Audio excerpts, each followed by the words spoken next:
Hello, good morning students. See, welcome back to our e-learning session and this is your first lecture of chapter number 8, that is General Proper of Accounts. Okay, I hope you all complete your chapter number 7, that is cash book and its types, and all the sums, all the exercise sums, as well as all the examples in your example book, as well as in the exercise book, as well as you all do the practice of these sums in your rough book 2 to 3 times for better practice. Okay, I hope you all did that. Now the next chapter, I am already give the brief in our last session about this chapter. This is a one type of only journal proper means what? See, whenever the very big businessman which has more than 100 or 200 transaction during the day, okay, so they will keep not a journal entry, they will keep they will not keep a journal book, they will keep only subsidiary books, cash book, as well as journal proper. Why? In the subsidiary books, they directly return the purchase return and sales return, which is on the credit basis. On the cash book, all the cash transactions, all the discount transactions, all the bank transactions is there. So they already did also that. And in the journal proper, the remaining all the entries, that means which is not included in subsidiary books, which is not included in the cash book, is recorded in journal proper. So the which type of transactions here? Assets purchased on the credit basis, sales destroyed by fire, goods destroyed by fire, goods taken for the personal use. All types of these special transactions are there, which is not included in subsidiary books as well as in the cash book is recorded here. So now we are start our journal proper chapter, and I am reading the first all the theories, and then we will discuss about the illustration number 1. Okay, now see that we studied different subsidiary books in the chapter of the subsidiary book. The journal proper is also a type of subsidiary books. It's a types of subsidiary books. In a subsidiary books first lecture, I told you about that total 8 to 9 types of subsidiary books. 4 subsidiary books that already did here in the subsidiary book chapter. Then cash book, then bills receivable or bills payable book, and the last one is here journal proper. Okay. Journal proper is kept in order to record those transactions which cannot be recorded in purchase book, sales book, purchase return book, sales return book, cash book, petty cash book, bills receivable book, or bills payable book. That means all the subsidiary books here which are the not recorded, those are transactions which are not recorded in all the subsidiary books, remaining all the subsidiary books is recorded here. That means here the last all the transactions which are not recorded, there is a special transactions is recorded here. For example, furniture sold to Parthiv rupees 5,000, 4 rupees 5,000. This transaction is of credit sale of furniture, which is not recorded in any of the subsidiary book, and hence such business transactions are recorded here in journal proper, which is a part of subsidiary books. I told you the same transaction in my example. Now meaning of journal proper: the subsidiary books in which the transactions which are not recorded in any other subsidiary books are recorded is known as a journal proper. Journal proper is used for a very limited number of transactions. The format of the journal proper is the same as the format prepared in the record of the journal entries. It has 5 columns: date, particulars, LF, debit, and credit. Okay. Third point, transactions recorded in journal proper. We have seen that the transactions in which the transactions which cannot be recorded in any other subsidiary books are recorded in the journal proper. That means what? Here the definition is given for the journal proper. The different types of transactions recorded in journal proper are given below. Here the main thing which we have to see in this chapter, that is which type of transactions we have to recorded in journal proper. First, that is opening entry. See here in this case we have to see the opening entries of each and every account. What is that? See here, if the account is cash account, See here, to balance, BD, here opening entries 500, buy balance, CD, that is 1000 is given, and here the transaction is given, here also the transaction is given. So here this is the month for August. Say for example it's August 1st and here 31st August. Now these we have to carry forward here in the cash book. We are starting here, we are ending here, and this one is carry forward here on 1st September. Right? In our last chapter we did that. Here, this is the opening, this is the closing, and this closing will carry forward to the next day, that is after 31st August, 1st September again. To balance, BD, that is 1000. We are writing this. Okay. So here this one is called the opening entries, and here this is the posting only. Here the closing balance is there. We are just recording that closing balance on the next day, but for that the journal entry is there and it is important, and that type of journal entry, that is opening journal entry, we have to record in the journal proper. How we did that, we will clear that in the examples. Okay, so I'm just explaining you here. This is the closing, this is the opening, and if we want to transfer this closing 1000 to the next month opening, that means here we have to make an entry. Okay, so here that is the main point, that is the first point. Now the second point, transactions not included in other subsidiary books. Transactions not included in other subsidiary books means what? Purchase book, sales book, purchase return, sales return, all the types of transactions, that means special transactions which are not included in subsidiary books, we have to return here. That is special transactions, right? Third one, transactions of inter-account transfer.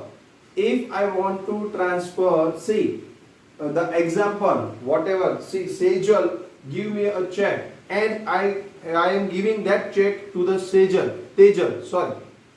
I am in the cash book, one transaction is there, Sejal give me a check and I am just taking out, or I can say that I am just giving that check to the Tejal. Okay, so it means what? Here the transactions is inter-transfer. From one party I am taking a check, to other party I am giving a check. The check is not recorded or check is not deposited in my bank account. It is directly come from one party and I am directly given to the other party. Okay, so here that is called a inter-transfer. Okay, so that type of transaction is also recorded in journal proper.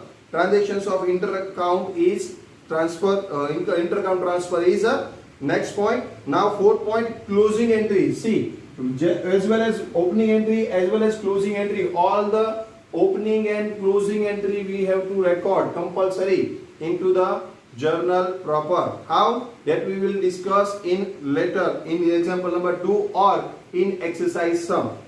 Now the fifth point, adjustment entry. The adjustment, see, after the end of the financial year, what is that? If each and every year is start on 1/4, that is 1st April, and each and every year is end on 31st March for the business purpose. See, for the business purpose, the financial year is year 1/4 to 31st 3. So at the end of 31st 3, that means after the March, you have to record all the journal entries of closing entries, right? All the accounts we have to close and record it to the journal proper. Okay, and that is called a closing entries, and that is recorded into journal proper. And adjustment entry means what? Here after the ending of the year, some entry is not recorded, some entry is missing, some entry is some entry is the mistake is there. So all types of that mistake or errors or the remaining entries we have to record as the adjustment entries. Okay, so that also we have to record in the journal proper. And the last point is rectification errors. Rectification means what? Errors. Errors means what? If I am doing a mistake to record one transaction, so I have to not cancel it, I have to rectify it. In the accounts, the rule is there, whenever I am making a mistake while doing a transaction or while doing a entry into journal or into subsidiary or in any of the books, right, then that is not cancelled. That means here that must be rectified. Here, if I am giving you an example for that, if I am paying cash to Manish rupees 5,000, rupees 5,000 given to Manish, what is the entry for that? Entry for that is Manish account debit to cash account. But at that time I am recording only that Manish account, other than Manish account I am recording to Ramesh account. Ramesh account debit. I am not writing out Manish account, I am writing out Ramesh account debit to cash account. That means here the party Manish which I have to record, I am not recording that at that time, and the party which don't have to record, that is Ramesh, I am recording at that time. So here I have to rectify at the end of the year or whenever the mistake is found. I cannot cancel that entry Ramesh account debit to cash account. That is not a rule of accounts. Each and every time whenever you are writing out an entry, if you are complete the entry, then you cannot cancel it. You have to rectify it compulsory, right? So here whenever the entry is did, then we have to rectify it. And how we rectify? Manish account we have to write, and Ramesh account wrongly entered, that we have to convert. That means if Ramesh account is debited, we have to credit it, and Manish account is debit. That means right do, wrong reverse. The rule for rectification entry is right do, wrong reverse. Here one extra chapters regarding the rectification of entry. That means in the next part, that is part 2. First chapter is for the rectification of errors.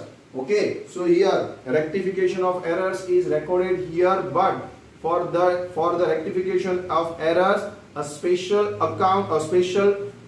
chapter is given in part 2, chapter 1. So we will discuss in brief for the rectification of errors in that particular chapter. I am just giving here which type of transactions is recorded here in the journal proper. I am just explaining you here. Okay, but the rectification of errors is a special chapter, and it's an important chapter for the journal entries, on the basis of the journal entries. So here we have to read that, we will read that in the second part, first chapter. Okay, so here next, opening entries. Which are the opening entries? Now we will discuss about that, which we have to record in journal proper. When a person starts his business, he brings in a personal assets into a business which is recorded in the journal proper. If I am starting a business, as for the example, if I am starting the business and I am taking rupees 50,000 as a cash, 1 lakh rupees machine and furnitures, and 50,000 rupees stock into my business, and I will start my business. So what is the entry here? Whenever, see, whatever I am bringing into the business, that is called, or you can say owner bringing anything, any cash or any kind into the business, that is called capital. And all the assets is debited. So here cash is your asset, that's why cash account debit with 50,000. Furniture or machine is 1 lakh, that is also your asset, comes into business, that is 1 lakh debited to furniture or machine account.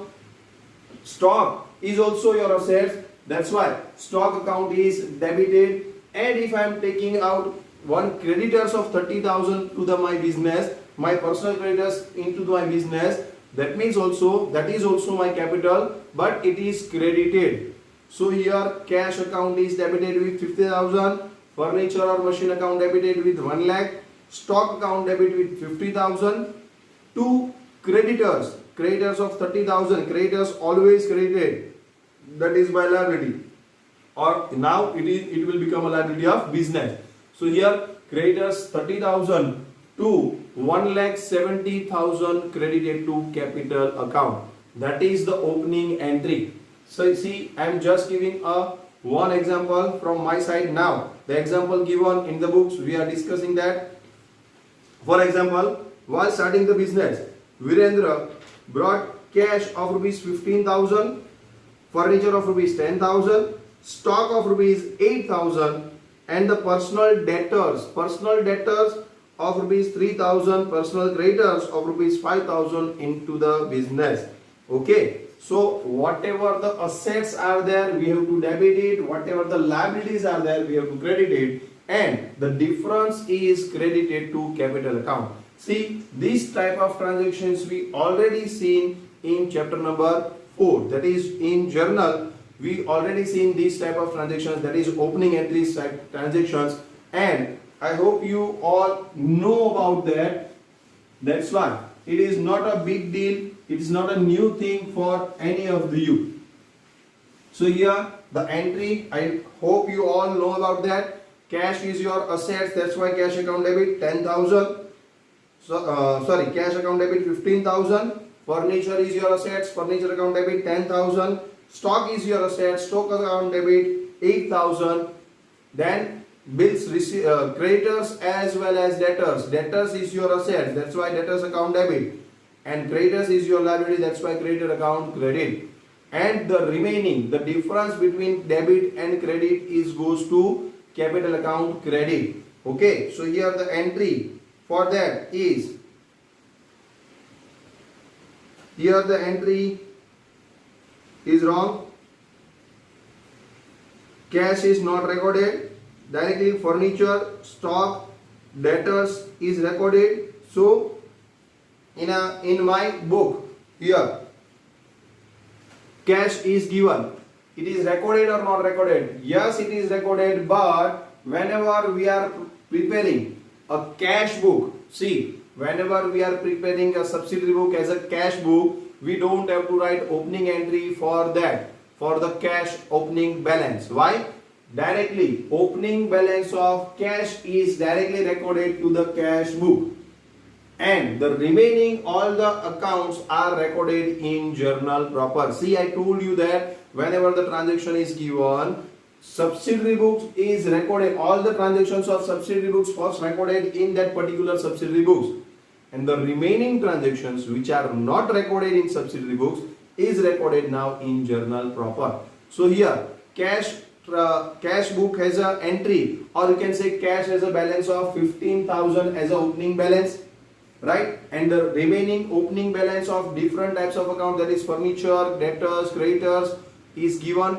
So furniture, debtors, creditors is not recorded in any subsidiary books, but cash, yes, cash opening balance is recorded in cash book. That's why here opening entry of cash book is not done. Here directly they have to that 15,000 is recorded to cash book as opening entry, opening balance, and the remaining accounts, furniture, furniture, stock, then debtors, creditors, we have to record it in here journal proper. So for cash we have to write down one note. Cash opening balance of 15,000 is recorded in the cash book as opening balance, right? And the remaining account, that is furniture account debit 10,000, then goods or stock account debit 8,000, then debtors account debit with 3,000 to creditor account. Creditor amount is 5,000, and the remaining difference amount, that is 16,000, is recorded to capital account. Okay, and the cash balance is recorded indirectly in the cash book. See the note under that after the journal entry. See, compulsory. I told you, and I again now telling you that whenever you are writing out only journal, or you can say here now journal proper, you have to prepare all the columns as well as you have to write down in the given format compulsory. Otherwise I will not give you, or any of the teacher is not give you full marks. Your entry is correct. Other than that, you will not get a full marks if date, particulars, LF, debit and credit, all the columns is not prepared, then you will not get a full marks. As well as after the entry, you have to write down the narration, that is being. If it is not written, then you will not get a full marks. Okay, so this importance, the format is very important. So here you have to keep in mind that all the formats of journal entry, if you know only journal entry, that is not enough. You have to write down all these things in a fixed or specific manner. Okay. Now journal entry. After that, note cash of 15,000 brought in while starting the business will not be recorded in the journal proper, as it will be recorded in the cash book. I told you that here opening entry, opening balance of cash, opening balance of as well as bank, we have to record it in the cash book, and the remaining accounts opening balance while starting the business is recorded here in the journal proper.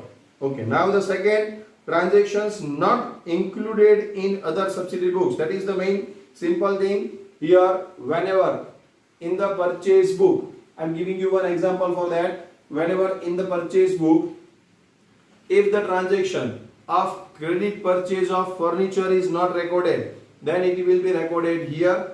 Okay, if non-economic transaction is there, yes, that will be not recorded here, because non-economic transactions is not recorded at all. Okay, so here the credit purchase of any assets is recorded here. Now the special transactions, that is goods destroyed by fire, goods taken away for the personal use, goods given as a free sample, all types of transactions are special transactions which are not recorded in any subsidiary books. That's why that type of transactions are recorded here. Now see that those transactions which cannot be included in any of the other subsidiary book are included in the journal proper. Such transactions can be divided into three categories. Now under that, the transactions which are not recorded in other subsidiary books are recorded here, but in that case also three categories are given to record which type of transactions in journal proper. First category, credit purchase or credit sales of any assets and profit or loss of its sales. Okay, credit purchase or credit sales of any assets or profit or loss in selling of these assets. Okay, so these are special transactions. Any transactions regarding assets, that means here first category, any transactions regarding assets other than cash is recorded here. If the cash sales, if the cash purchase, we have to record it in the cash book. But if the credit purchase or credit sales and the profit after selling the assets or loss after selling the assets is recorded here only in the journal proper. See that transactions of credit purchase or credit sales of assets, when the assets is purchased or sold for cash, it is recorded in the cash book. Yes, but if the assets is purchased or sold on credit and its profit or loss on the sales recorded in the journal proper, this cannot be recorded in any other subsidiary book. Okay. Now example, Mehul purchased a furniture of 20,000 from Vivek Furniture Mart on credit. So here, what is the journal entry? Who is the receiver? Who is the giver? Furniture is our assets and furniture comes into the business. So here furniture account debit. And who is the giver? Vivek Furniture Mart is the giver. That's why to record it, credited to Vivek Furniture Mart. Rupees 20,000. So furniture account debit to Vivek Furniture Mart is our entry for these transactions. B point, sold an old machine whose book value is 10,000 to Maulik for 8,000 on credit. Book value is 10,000. In my books of accounts, the machine is recorded at 10,000. But I am selling that particular machine to Maulik at rupees 8,000. So here I can say that 2,000 rupees loss is there. My book value in my books of accounts, the machine's value is 10,000. I am selling that machines to Maulik at 8,000 rupees. So 2,000 rupees loss is there. Yes. And I have to record sale as well as profit or loss on the sale of the assets in journal proper. On the credit basis if I am selling that. Now here Maulik is the receiver. So debit the receiver account. Maulik account debit with 8,000 because I have to take 8,000 from Maulik. 2,000 rupees is loss. That is loss on sale of machinery account debit 2,000. 2. Machine goes out. That's why credited to machine account 10,000. Again, I repeat that Maulik is the receiver. That's why debited to Maulik account. 8,000 rupees, because here he is purchasing from us 8,000 rupees for machine, right? Loss on sale of machine account debit, here 2,000 rupees is loss, and we have to record that particular full line, that is loss on sale of machine account debit 2,000. 2. Machine goes out from the business, that's why machine account is credited with 10,000. This is the journal entry for the selling of assets on credit basis as well as loss, recording the loss on the. Okay, now the second point, second category for the transactions not recorded in the other subsidiary books, transactions for which subsidiary books are not kept. What is the transactions? The transactions for which the subsidiary books are not kept. If I am doing a special transaction, that is I am recording a bills payable or bills receivable. So here, if I am not, see, frequently bills payable and bills receivable are not into my business, then I don't have to keep bills payable, bills receivable book. If one or two bills payable is written or accepting during the month or during the year, then we don't have to keep any bills receivable book, any bills payable book in my books of accounts. Okay, so at that time, that transactions also recorded in journal proper. Say for example, if I am issuing a bills receivable to Naresh, I am issuing rupees 10,000 rupees bills receivable to Naresh, and Naresh accept it and sign it and give me back. Now at that time, that is bills receivable for me. I have to take rupees 10,000 from Naresh and I am writing out the bills receivable on it. He is accepting and give me sign it and give me return back. That transaction is a bills receivable transaction, and this bills receivable is not frequently done. That's why we are not keeping a bills receivable book in our books of accounts. So these transactions must be recorded here in journal proper. See, the transactions for which subsidiary books are not kept, I am reading that many times when the proportion of the certain types of transactions is very less. Again, whenever the transactions of bills receivable as well as bills payable is very less nowadays, okay, so that type of transactions is recorded here. Many times when the proportion of the certain types of transactions is very less, a separate subsidiary book is not kept for them.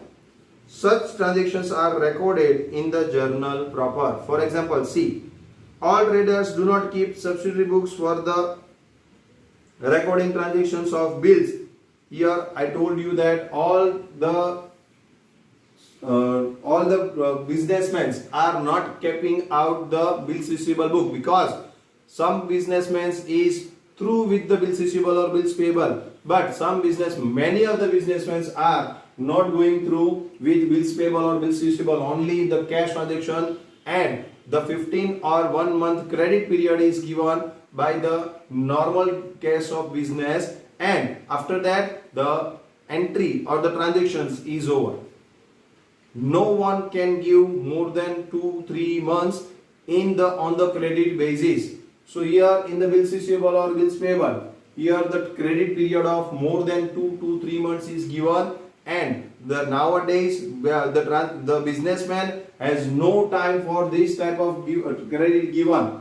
Okay, so here max to max 10-15 days or 1 month is given as on the credit basis, and after that directly payment is done, or otherwise the bad debts is recorded. Okay, so many of the businessmen is not recorded bills payable or bills receivable frequently. Okay, so at that time, if 1 or 2 bills receivable or bills payable is there, that for that different separate subsidiary books is not maintained. That is, for bills receivable and bills payable, subsidiary books is not maintained because it's not a frequent transaction.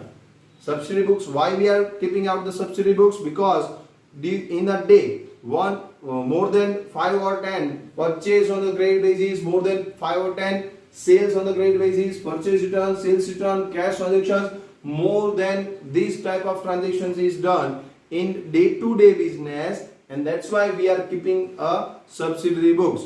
But bills transactions we are not recording at all.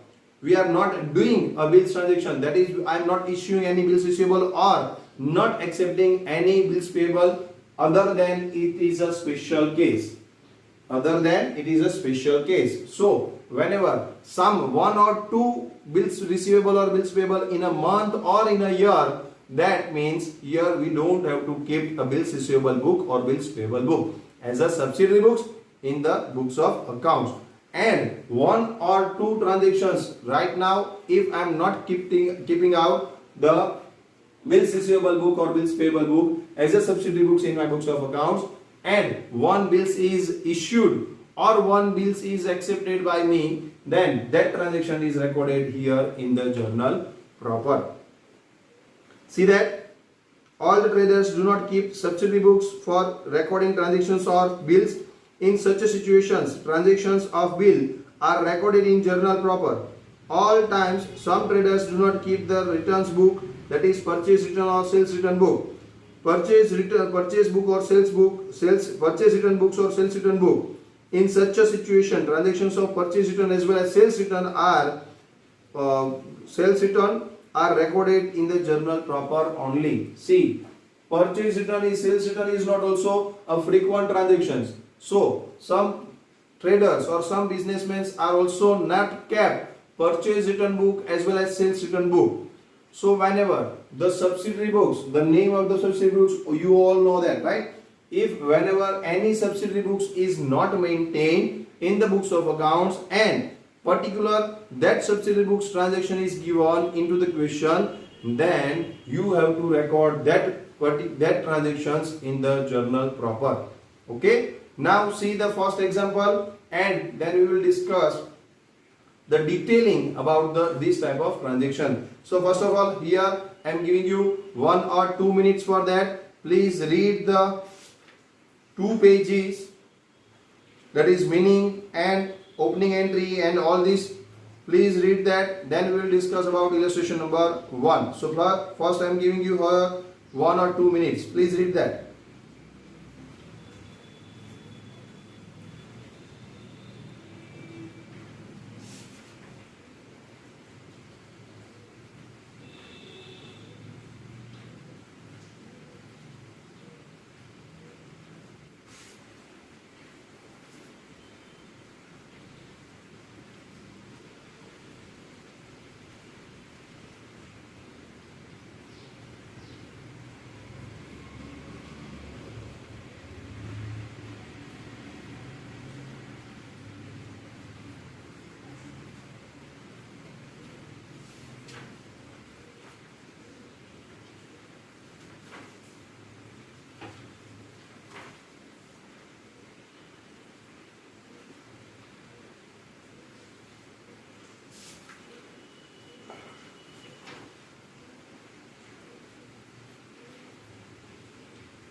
So I hope you complete that, read that. Now we will discuss about the illustration number 1. Yuvraj does not maintain separate subsidiary books for bills receivable as well as bills payable, purchase return book and sales return book. Here 4 subsidiary books is not maintained by the Yuvraj in their books of accounts. Okay, 4 subsidiary books. The subsidiary books which are not maintained in the books of accounts and the transaction regarding that subsidiary books, now it is recorded in journal proper as a simple journal entry, nothing else. Here no extra entry we have to do it, no extra thinking we have to do it. Here we just have to write down the journal entry which we did recorded in what, in chapter number 4, journal entries, right? So here in this chapter nothing else is given, new is given. Here only the entries is given, whatever we did that in chapter number 4 we have to write down now again. Okay, so first transaction, a bill of rupees 8,000 drawn on the debtor Mayur for collection of dues from him, which accepted and returned it to us. So what is the, first of all I am drawing the illustration number 1, journal proper of Sri Yuvraj.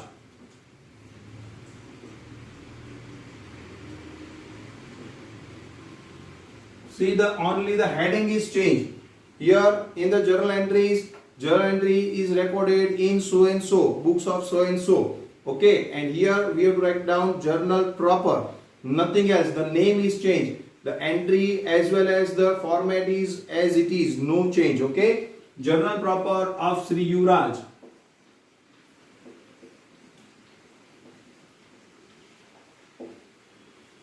Date,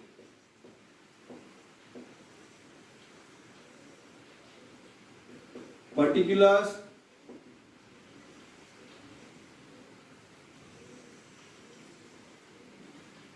LF, compulsory. This is the format. If in the LF we don't have to record anything, but we have to prepare this column compulsory.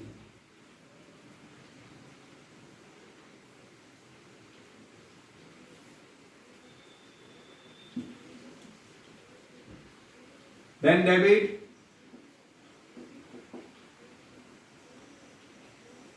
and then credit.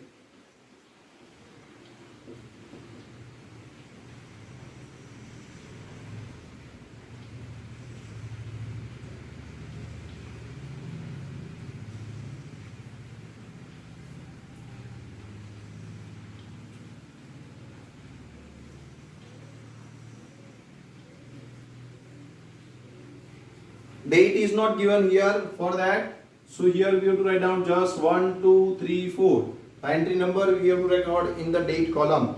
Now a bill of rupees 8,000 drawn. Whenever bill is drawn on the other party, that means here the word, underline the particular word first, drawn, or here the word issue. The 2 words are there at that time, it means a bills receivable.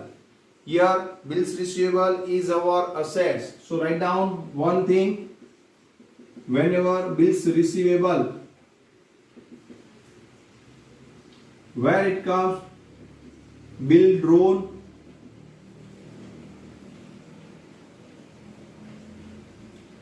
or bill issue. What is that? It means bills receivable and it is our assets. A bill of rupees 8,000 drawn or bill of rupees 8,000 issue. The word issue, right? On a debtor Mayur, that is our bills receivable and that is our asset. So here Mayur is the personal account. Here we have to ignore it because bills receivable is already there. When the bills receivable is there, we have to ignore the personal name, that is party account. So Mayur name, Mayur account is ignored here. Okay, only who is the receiver, debit the receiver, credit the giver. Okay, so here I am giving that particular bills to Mayur. He sign it and return me back. See the question. A bill of rupees 8,000 drawn on the debtor Mayur for the collection of dues from him. Okay. Now which he accepted and returned it to us. Why he is returned? Bills receivable means what? I have to take rupees 8,000 from Mayur. Mayur is my debtor. See, I am just explaining you. Mayur is my debtor. I have to take rupees 8,000 from him. But right now he doesn't have any money. So what? Now I have to take one time period. See, already at the time of the selling the goods, I am giving the credit period 15 days to 1 month. Okay. After that, after 1 month, I am here goes to the Mayur and calling for the money. Then Mayur said that I have no money. Please give me some more time. Some more time I cannot give. So at that time I am return a bills receivable. That is one type of cheat. Okay. What is that? Here I am writing out in one type of note. Note is there. In that case, name of the party is given. Name, that is Mayur. Date is given. Credit period for 1 or 2 months is written, as well as the amount is written, and my sign, that is honor sign, is there, and I am giving it to the debtor. Debtor sign it means what? Debtor accept it and return me back. What means of that? That is, I am taking a promise from the party, from the Mayur, that he will pay me rupees 8,000 in next 2 months. He will pay me rupees 8,000 after 2 months. That is return promise. I am recording as a bills receivable.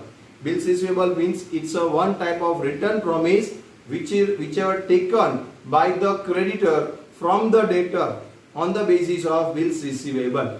Okay. So here bills receivable I am writing out on the Mayur. So bills receivable is my assets. That's why it is debited, as well as Mayur is given me that particular return back. That is, after signing these bills receivable, Mayur give me this bill. That's why he is the giver. Debit the receiver, credit the giver. Or you can say debtor account is now closed. That's why also credited to Mayur account. Okay. So here the entry for that, always bills receivable is debited because it is our assets. That's why whenever I am drawing a bills receivable, so bills receivable account debit.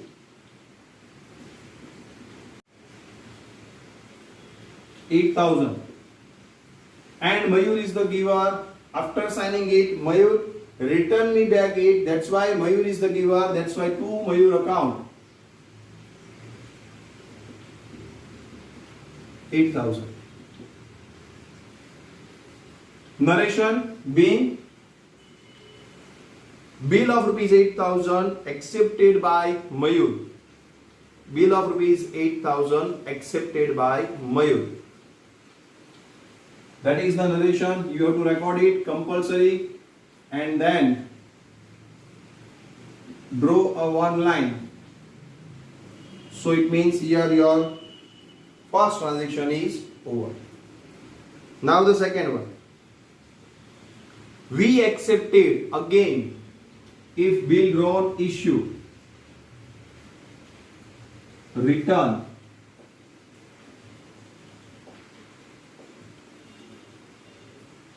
So it's bills receivable.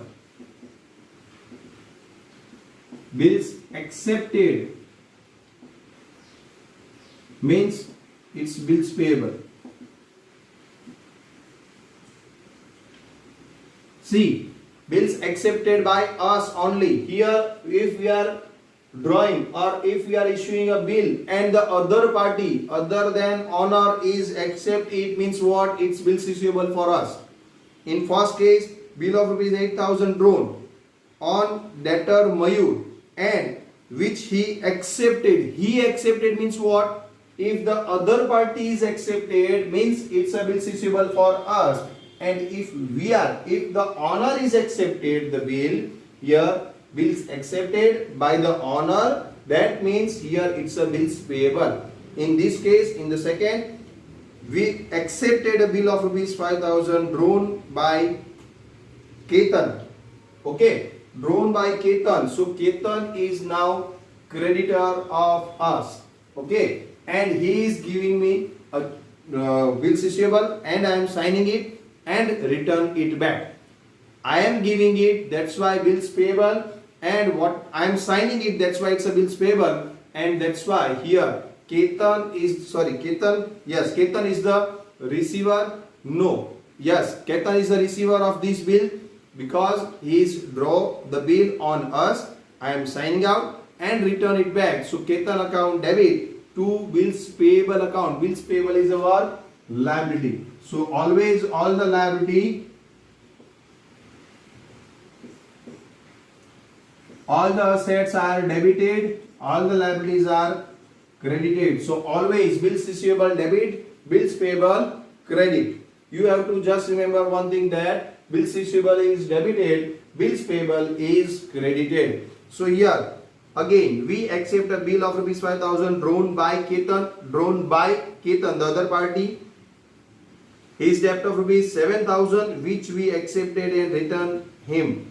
Okay, so whatever the debt of amount of is given 7,000 or what is that, we just have to record only 5,000 as a bills payable. Okay, so here the date is not given, so again the second entry, Ketan is the receiver, that's why Ketan's account debit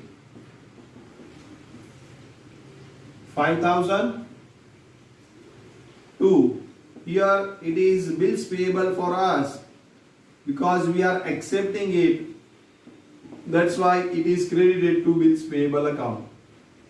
So please write down all these things.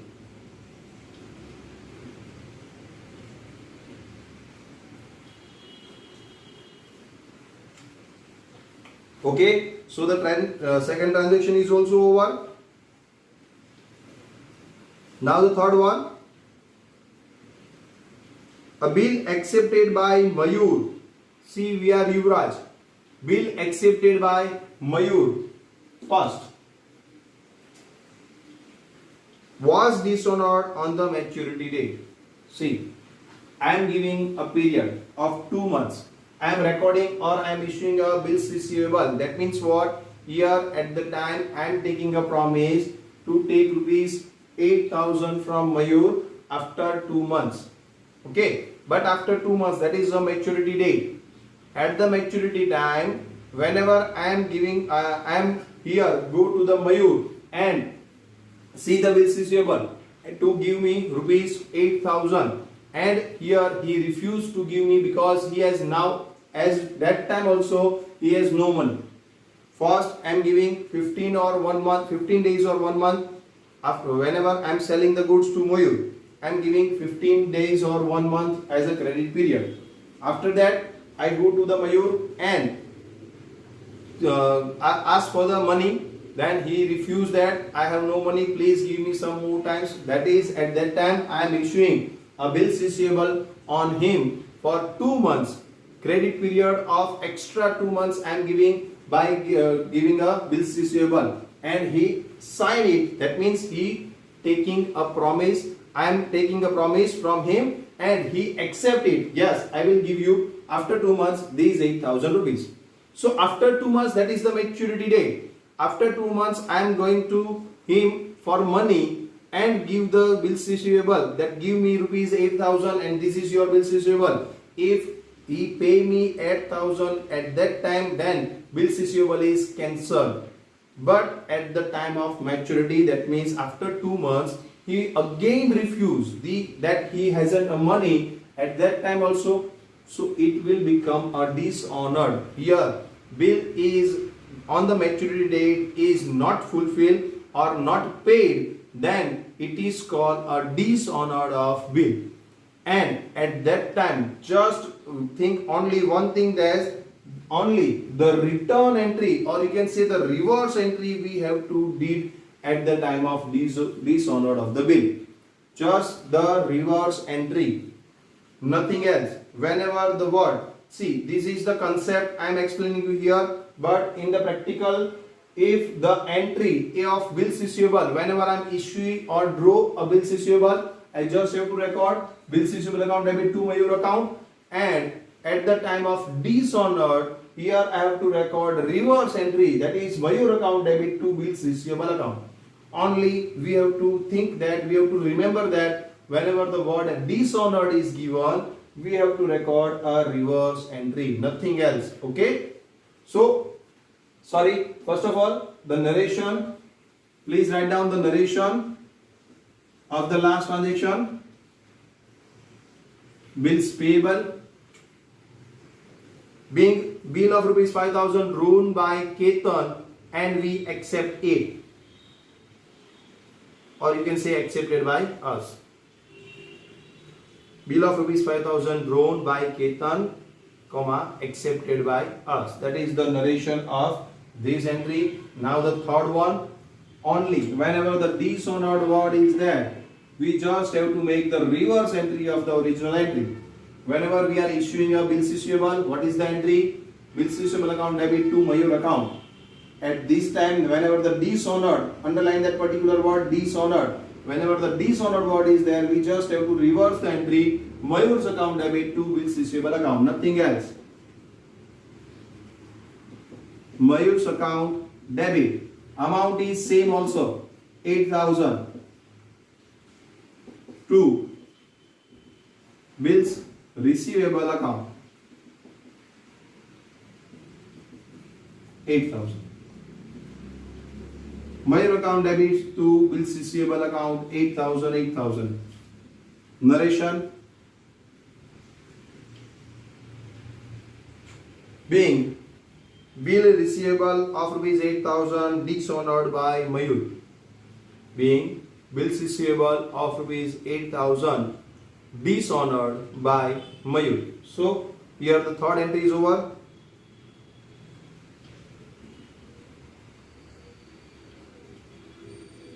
Now the fourth one, return goods of rupees 4,000 to Chetan.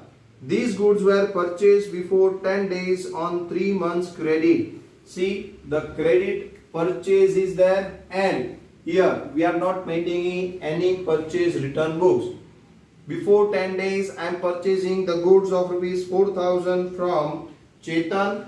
I am now returning it because of any of the reason, and these will purchase on 3 months credit period.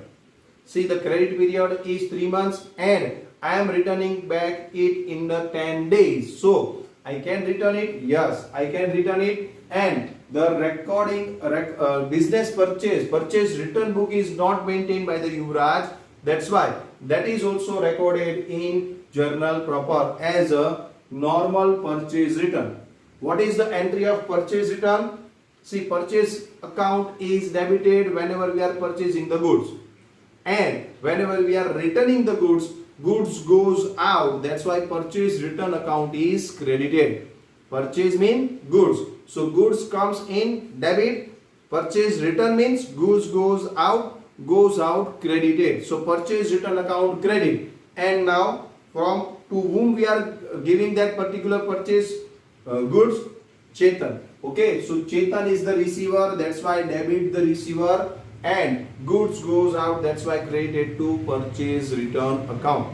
Okay, so simple entry. Fourth entry,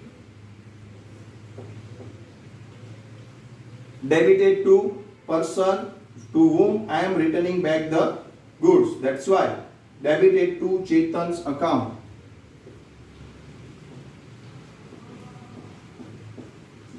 Debit the receiver, amount is 4,000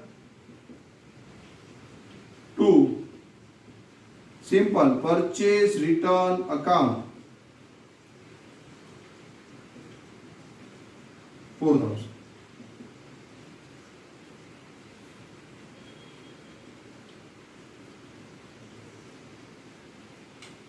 Being goods of rupees 4,000 returned to Chetan. Goods of rupees 4,000 returned to Chetan. That is the narration. You have to write down compulsory that narration. And the last entry of this illustration, Pranav returned the goods.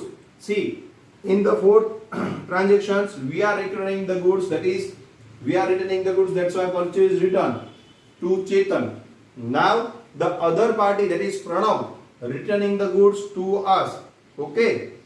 So here, at that time, Pranav is the giver. So Pranav account is credited and goods comes into the business. That's why sales return account is debited. Okay. Pranav returned the goods of rupees 2000 which we had sold on 2 months credit. Whatever we are selling on the 2 months credit, that is returned by the Pranav, and that's why it is goods comes into the business, that's why debited, and Pranav is the giver, that's why Pranav account is credited. So here the entry, last entry of this sum, sales return is there, that's why sales return account debit. Goods comes into the business, that's why it is debited 2000, and Pranav is the giver. To Pranav's account 2000.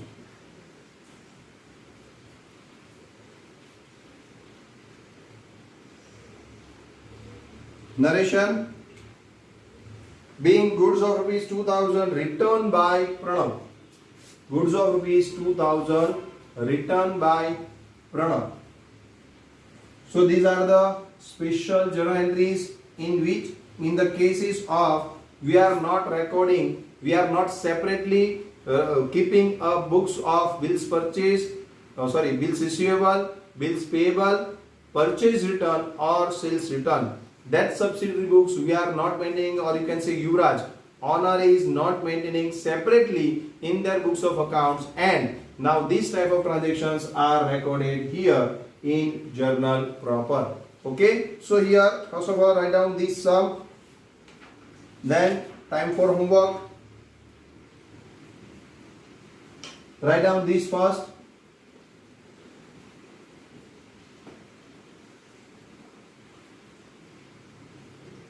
See here, for bills payable as well as bills receivable, that is only bills, is also a new chapter in part 2.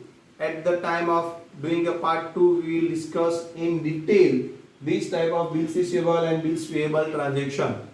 Okay, so now this is the continuous process. See, I told you that this is a link subject, because first chapter is linked with second, second link with third, third link with fourth, fourth link with 6, 7, 8. Okay, so here if you don't know the main rule, comes purchase account, personal account, then assets or real account, or then nominal account. If you don't know the rules, then you cannot write down the journal entry, and if you don't know the journal entry, then the remaining chapters you cannot do that. Okay, so purchase book, sales book, purchase return book, sales return book, cash book, then bills receivable, bills payable, all these is based on first 4 chapters. So please, if you are not comfortable with first 4 chapters, then again and again do that first 4 chapters, and then you will understand these type of chapters. As well as if you are understand about this bills payable and bills receivable in this chapter, next part 2, the bills in the chapter name bills, here we have to discuss about in the detail, discuss about bills receivable as well as bills payable, as well as dishonored, all these things in detail we are discussing at the time of that chapter. Okay, so please do that. Now time for homework.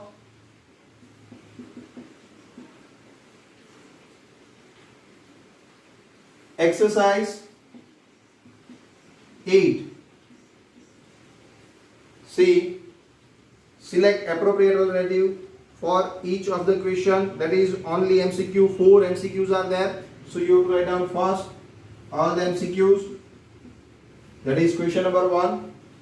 Then explain general proper with illustration, that we already understood. Okay, so we have to return that also, that theory in our exercise book. Third, explain the classification of the transactions recorded in general proper, that we already see that the table in the first page of this chapter, the table classification of transactions recorded in the journal proper. First, opening entry. Second, transactions not included in the other subsidiary books. That is all the 6 classification we have to record in this answer. Okay, so explain the classification of the transactions recorded in the journal proper. That is also theory that you have to write down in your exercise book, compulsory, because from this chapter theory as well as practical both will ask. That's why you have to read that 1, 2 and 3, and if you have any doubts then ask me. Okay, and the last point, okay, sorry, only 1, 2, 3, not more than that. The 4th and 5th you already did that, but I hope you are comfortable with only 3 questions. That's why here I am giving you only 3 questions. One is the MCQ, second one-liner question, second question and third question is a theory question. So you have to write down that theory in your exercise book. Fourth is opening entry. I know, see, we already did that, the opening entry of any of the in the books of any of the honor. So if you have a free time, then please do question number 4 and 5 also, because we already did question number 4 and 5 in our example. I am already explaining you. If you have time, then you have to write down question number 1, 2, 3, 4, 5. Otherwise you have to write down only 3 questions. 4, 5, 6, 7 I will give you in my next session as a homework. Okay, so here now I am complete my lecture. The next topic, that is special transactions, are not recorded in the other subsidiary books. That is third category. We will discuss in our next session, as well as illustration 2, as well as the remaining topics of subsidiary of journal proper. We will discuss it in our next session. Okay, so till that you have to complete your homework as well as exercise as well as example book, and please ask me anytime for the doubts. Okay, so here I am complete my lecture. Thank you class. Have a nice day. Bye bye.